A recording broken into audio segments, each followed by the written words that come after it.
Fala galera, sejam muito bem-vindos ao nosso canal, o canal História Hoje. Meu nome é Thiago Borges e falaremos sobre o reinado de Nabucodonosor, concluindo os nossos vídeos sobre a Babilônia.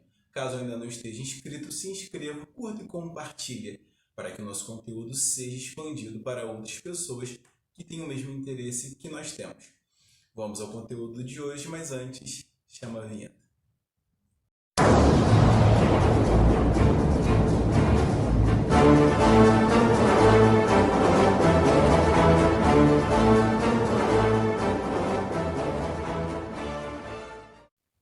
Finalmente, depois de muito tempo em que o Império da Assíria impôs a sua vontade e o seu desejo sobre os povos da Mesopotâmia, a última grande cidade da resistência caiu. Carquemes, o último polo em que a liderança remanescente dos assírios, junto com os seus aliados egípcios do faraó Neco II, caíram mediante os esforços e o ataque do general Nabucodonosor, que recebeu esse título do seu pai, Nabopolassar, pois este já estava velho e cansado de muitos anos de guerra. Nabopolassar derrota os assírios e os egípcios, pondo fim à guerra civil. Bom, todas as cidades da Síria estão devastadas, estão arrasadas. A única que restou que pode comportar a capital do novo império nascente é a Babilônia, a antiga cidade da Babilônia, que já recebeu um vídeo no nosso canal, uns 2, 3 vídeos atrás. Bom, Nabopolassar está muito velho e acaba não aproveitando a sua conquista, morrendo um pouco tempo depois. Quem fica no seu lugar é o seu filho, Nabucodonosor II, que agora precisa provar para os seus generais e seus aliados medo-persas o seu valor. Nascido em Uruk, atual Iraque, e marido da princesa dos Medos, a rainha Amitis, casamento fruto da aliança entre esses dois povos, os Medos e os Caldeus, Nabucodonosor não tem o primeiro terço do seu império lá muito bem. Como ele ainda era jovem quando assumiu o trono, precisou provar para as autoridades que estavam próximas a ele o seu valor. Tentou fazer um ataque inicial a seu grande rival, o Egito, porém acabou falhando. Então ele precisou restabelecer a ordem, se concentrar no seu trono para firmar posição.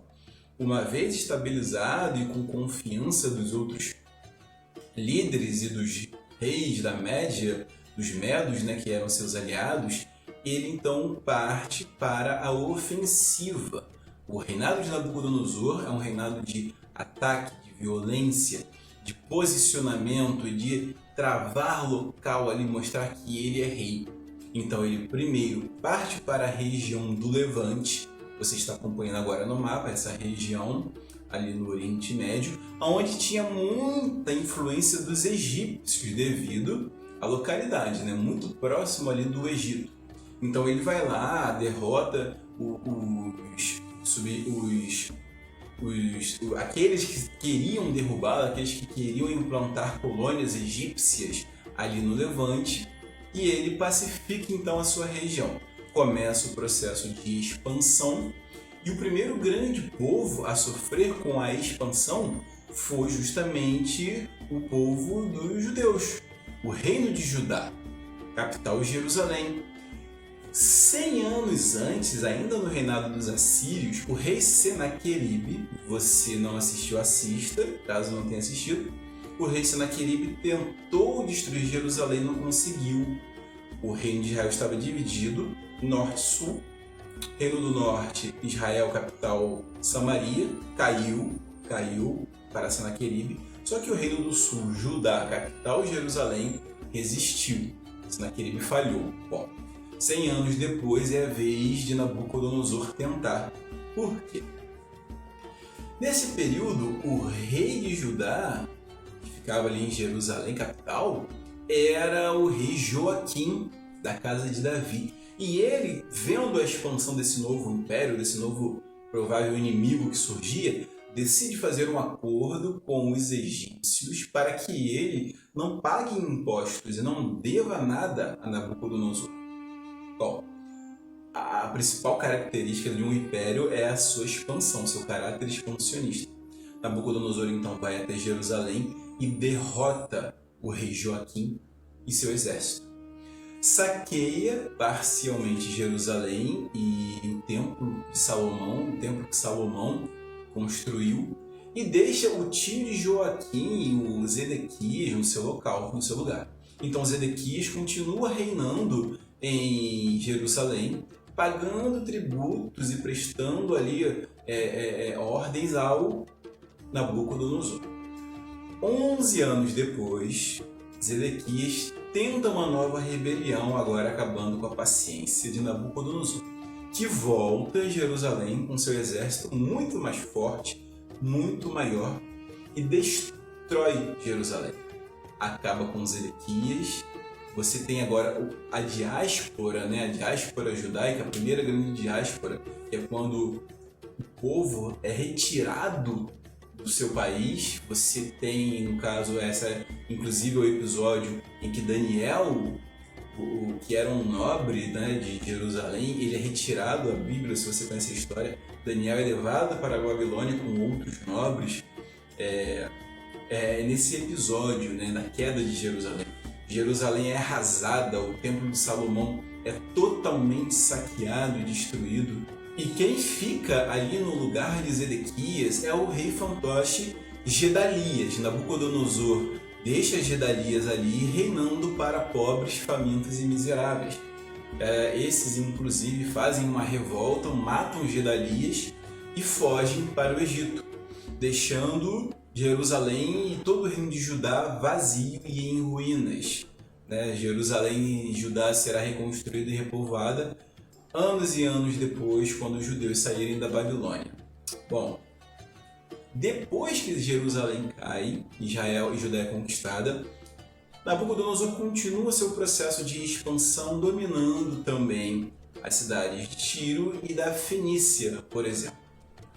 Tantas conquistas enriqueceram os cofres da Babilônia, e com tanto poder e riqueza, Nabucodonosor, que era um grande construtor, os babilônios, lembrando que agora, diferente do primeiro Império Babilônico, que era formado pelos amorreus, o segundo Império Babilônico formado pelos caldeus, que eram grandes construtores e arquitetos. E sobre o reinado de Nabucodonosor, a Babilônia se expandiu muito, cresceu de uma forma impressionante. Alcançou até 200 mil moradores de uma área de 10 quilômetros de extensão. Algo meio como uma megalópole. Ele expandiu as estradas, construiu bairros inteiros para determinados tipos de população dentro da cidade, reconstruiu através de estradas as conexões com outras cidades também que pertenciam agora ao Império da Babilônia. Muitas foram as construções, mas algumas se destacaram, como, por exemplo, o templo, a zigurate do Itaminanque, né, que foi um zigurate enorme, e também a reconstrução e melhoramento do templo de Esagila, que era ali dedicado ao deus Marduk, um deus primordial lá da Babilônia, que eles pegaram lá da época dos Sumérios. Lembrando que os Sumérios foram o grande primeiro povo da Mesopotâmia, foram absorvidas a sua cultura e religião pelo rei Sargão dos Acádios, depois pelo primeiro Império Babilônico, depois pelo reino da Síria, agora pelo segundo Império Babilônico. Então eram deuses antigos ali daquela área, daquela região, daquela cultura, né? Outra grande construção que foi feito, agora ampliado pelo Nabucodonosor, foram os portais de Istar. Você já deve ter visto esses portais. É um portal que quem entrava na Babilônia, você imagina só, tinha essa visão desse portal gigante, feito em azul, em tijolos azuis vitrificados, com essa ordenação de leões ali enfeitando, essa visão maravilhosa, essa visão gigantesca de riqueza, de poder.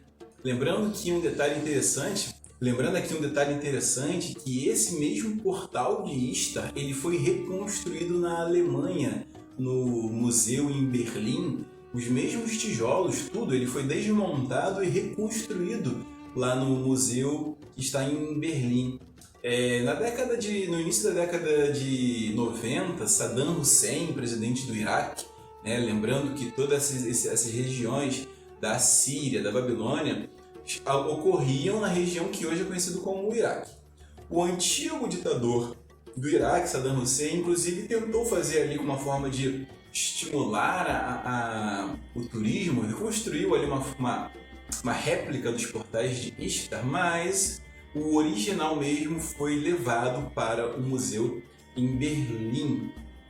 Ishtar, inclusive, também era uma deusa da Babilônia que veio lá desde o período dos Sumérios, passou por todos esses impérios e ainda era adorada.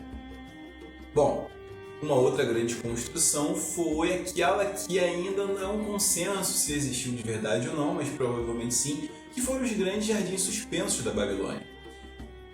Diz a lenda que foi construída como um presente para a esposa de Nabucodonosor, a rainha Amits, que veio lá da região dos Medos, que hoje é a região do Irã, uma região mais fresca, mais geladinha, uma planície com muita fauna e flora, e que ela reclamava muito da diferença da região da Babilônia, muito mais árida, muito mais seca, quente, arenosa. Então, para agradar a sua esposa como presente, Nabucodonosor teria mandado construir os jardins suspensos. Você que é marido, está pensando aí em um presente legal para sua esposa, fica a dica. Era uma construção de até aproximadamente 6 plataformas sobrepostas, com cada uma medida cerca de 120 metros quadrados, com colunas de 100 metros de altura, diferenciando uma da outra. Então, e ele mandou trazer da região dos Medos ali fauna e flora, arbustos, plantas, árvores, árvores frutíferas e animais que ficavam ali vivendo no meio daquela construção. Então você via de longe aquelas construções sobrepostas e aquele jardim que caía, parecia que uma levitava sobre a outra. Realmente uma visão que, se fosse hoje em dia, já seria maravilhosa, já seria linda. Você imagina naquele período. É conhecido como uma das antigas maravilhas do mundo, os jardins suspensos da Babilônia, que inclusive teria inspirado até mesmo Heródoto, o pai da história que nós já falamos, lá de Halicarnasso, e o próprio Alexandre o Grande, quando ele domina a Babilônia e ele chega lá, ele teria visto de fato aquela construção magnífica. Então, Babilônia se destacou muito pelas suas conquistas militares e pelo seu crescimento na matemática, na arquitetura, engenharia, na botânica, na astronomia. Realmente foi um colosso do seu período. Bom, como todo homem, não importa se é poderoso ou não, Nabucodonosor morreu, deixando no poder seu filho Evil-Merodach, que não foi um rei muito bom, teve muitos problemas internos ali também. Outros reis se seguiram, até que chegamos ao rei Nabonido, que reinou junto com seu filho, Beltesazar. Beltesazar também está registrado ali nas histórias da Bíblia. Nabonido não estava na Babilônia no período em que ela teve ali um confronto com a Pérsia. Era seu filho, Beltesazar, que estava no trono, quando Ciro II bate as portas da Babilônia exigindo que ela se entregue. Belsazar não tinha muito apoio dentro do império, então os grandes nobres, os grandes generais não fizeram lá muita coisa. Embora tenha sim havido resistência por parte de Belsazar, que acabou morrendo. Inclusive havia profecias, relatos, o próprio Deus teria avisado que Belsazar cairia para Ciro, né, rei da Pérsia, e de fato foi o que aconteceu. Ciro veio, dominou, depois que o rei morreu não houve tentativa de resistência e Babilônia passa a fazer então parte do Império Persa, um império riquíssimo, com muita história, que faremos vídeos incríveis a respeito da Pérsia também. Quero agradecer a sua presença, que esteve aqui agora até o finalzinho. Quero dizer que nós já vamos quase bater nossos 100 primeiros inscritos, uma conquista incrível, é uma sala de faculdade lotada, com gente em pé assistindo a aula. Gente, caso não esteja inscrito, por favor, confere aí, ó. Caso não esteja inscrito, se inscreva, curta e compartilha. Tem muita gente que precisa dessas informações. Ou para fazer uma prova ou porque gosta. E você curtindo e compartilhando, o YouTube vai divulgando automaticamente para essas pessoas também. Quero agradecer mais uma vez. Lembre-se, cada um de nós possui a sua história, mas apenas a história possui cada um de nós como seus fiéis colaboradores. Até o próximo vídeo. Fiquem bem e até a próxima.